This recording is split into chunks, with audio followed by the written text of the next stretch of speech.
जय हिंद दोस्तों, मैं हूं अनूप और आप सब लोग देख रहे हैं ग्लोबल कॉन्फ्लिक्ट। दोस्तों कुछ दिन पहले ही मैं आप लोगों को बताया था कि साउथ चाइना सी के अंदर चाइना द्वारा अपना टाइप 075 एम्फीबियस असॉल्ट शिप का ट्रायल शुरू किया गया और उसके बाद से ही चाइना की तरफ से ऐसे भड़की मारा जा रहा है कि चाइना इन जहाजों की मदद से साउथ चाइना सी के अंदर अपने प्रतिद्वंदियों को धूल चटाने में सक्षम हो जाएगा। वैसे अगर देखें तो साउथ चाइना सी के अंदर ऐसे बहुत सारे छोटे छोटे आइलैंड है जिनके ऊपर चाइना का नापाक मंसूबे को कामयाब करने में इन जहाजों का मदद लिया जा सकता है। लेकिन अब चाइना को टक्कर देने के लिए साउथ चाइना सी के अंदर और एक देश की तरफ से भी ऐसे ही सेम जहाजों का कॉन्सेप्ट की तरफ आगे बढ़ा जा रहा है। और दोस्तों खाली इतना नहीं बल्कि ये जहाज चाइना के टाइप 075 से ज्यादा एडवांस तरीन होगा, क्योंकि इससे F-35B जैसे वर्टिकल टेक ऑफ एयरक्राफ्टों को भी ऑपरेट किया जा पाएगा। दोस्तों ये देश कोई और नहीं बल्कि साउथ कोरिया है। जापान के पास ऑलरेडी ऐसे एम्फीबियस एयरक्राफ्ट कैरियर है जिसमें जापान F-35B का इस्तेमाल कर सकता है। और साउथ कोरिया की तरफ से अब एक कदम आगे बढ़ाते हुए अमेरिका से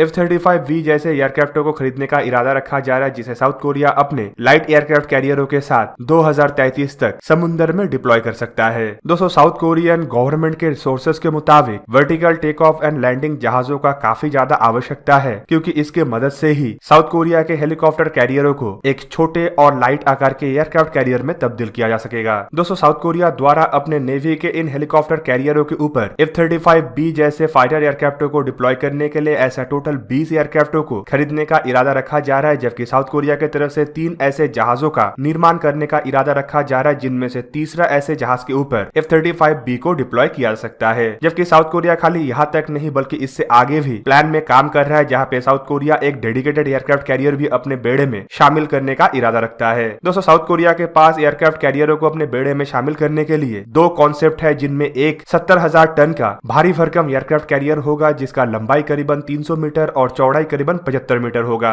दोस्तों इस एयरक्राफ्ट कैरियर के पास 1340 क्रू मेंबर को एकोमोडेट करने का क्षमता होगा, जबकि एयरक्राफ्ट कैरियर 32 फिक्स्ड विंग और 8 रोटेटरी विंग एयरक्राफ्टों को अपने डेक के ऊपर रख भी सकता है और वहां से ऑपरेट भी कर सकेगा। जबकि दूसरे कॉन्सेप्ट के तहत साउथ कोरिया द्वारा 40,000 टन का हल्का या फिर मध्यम वर्ग का एयरक्राफ्ट कैरियर के कॉन्सेप्ट के ऊपर भी सोच विचार रखा जा रहा है, जिसका लंबाई 235 से 240 मीटर के आसपास होगा, जबकि इसका चौड़ाई करीबन 62 मीटर और इसे ऑपरेट करने के लिए 720 क्रू मेंबर के जरूरत होगा। दोस्तों रिलेटिवली छोटा ये एयरक्राफ्ट कैरियर सिर्फ 12 फिक्स्ड विंग एयरक्राफ्टों को और 8 रोटेटरी विंग एयरक्राफ्टों को एकोमोडेट कर पाएगा, जबकि इसका दूसरे पावर को देखे तो आपको पता चलेगा कि इसके पास सेल्फ डिफेंस सिस्टम और एम्फीबियस जहाजों को लैंड करने का भी क्षमता होगा। तो दोस्तों साउथ कोरिया चाइना के खिलाफ लड़ने के लिए अपने नेवी को आधुनिक बनाने का और बेहतरीन हथियारों से मजबूत बनाने की तरफ तो आगे बढ़ रहा है, साथ ही साथ फ्यूचर एयरक्राफ्ट कैरियरों के ऊपर भी काम कर रहा है। लेकिन साउथ कोरिया के बेड़े में अभी भी ऐसे जहाज है जो आसानी से चाइना को ईस्ट चाइना सी और साउथ चाइना सी के अंदर टक्कर दे सकता है। और दोस्तों ये जहाज है ऑलरेडी ऑपरेशनल हेलीकॉप्टर कैरियर। चलिए दोस्तों थोड़ा जानते हैं कि साउथ कोरिया के इन हेलीकॉप्टर कैरियरों के पास कितना क्षमता है और कैसे ये चाइना को काउंटर कर पाएगा। साउथ कोरिया के हैंजन हेवी इंडस्ट्रीज की तरफ से डोक्टो क्लास के इन हेलीकॉप्टर कैरियरों को साउथ कोरियन नेवी के लिए बनाया जा रहा है। कॉन्सेप्ट के तहत टोटल 3 ऐसे जहाजों को बनाना है, जिनमें से पहला जहाज ऑलरेडी साउथ कोरियन नेवी में शामिल हो चुका है और दूसरे जहाज का सी ट्रायल चल रहा है। दोस्तों इस क्लास का पहला जहाज ROKS डोकडो 2005 में लॉन्च किया गया और 2007 में इसे साउथ कोरियन नेवी में कमीशन किया गया है, जबकि दूसरा जहाज ROKS मराडो 2018 में लॉन्च किया गया और 2020 में इसका सी ट्रायल है और माना जा रहा है कि इस साल के अंत तक या अगले साल के शुरुआती समय में इसे साउथ कोरियन नेवी में एक्टिवली शामिल कर लिया जाएगा। दोस्तों इन जहाजों का वजन करीबन 14,300 टन है, जबकि फुल लोड के साथ इन जहाजों का वजन 18,800 टन के आसपास हो जाता है। लंबाई करीबन 200 मीटर और चौड़ाई करीबन 31 मीटर है, जबकि जहाजों का ड्रॉट करीबन 7 मीटर है। जहाजों में 4 मरीन डीजल इंजनों का इस्तेमाल किया गया है, जिसमें से हर एक इंजन का क्षमता करीबन 24 मेगावाट है। दोस्तों इन जहाजों का मैक्सिमम स्पीड करीबन 43 किलोमीटर पर आवर है। दोस्तों इस जहाज को ऑपरेट करने के लिए करीबन 320 क्रू मेंबर का जरूरत पड़ता है, जबकि जहाज के पास 720 मरीन्स को रखने का जगह भी है। दोस्तों ये जहाज के अंदर 2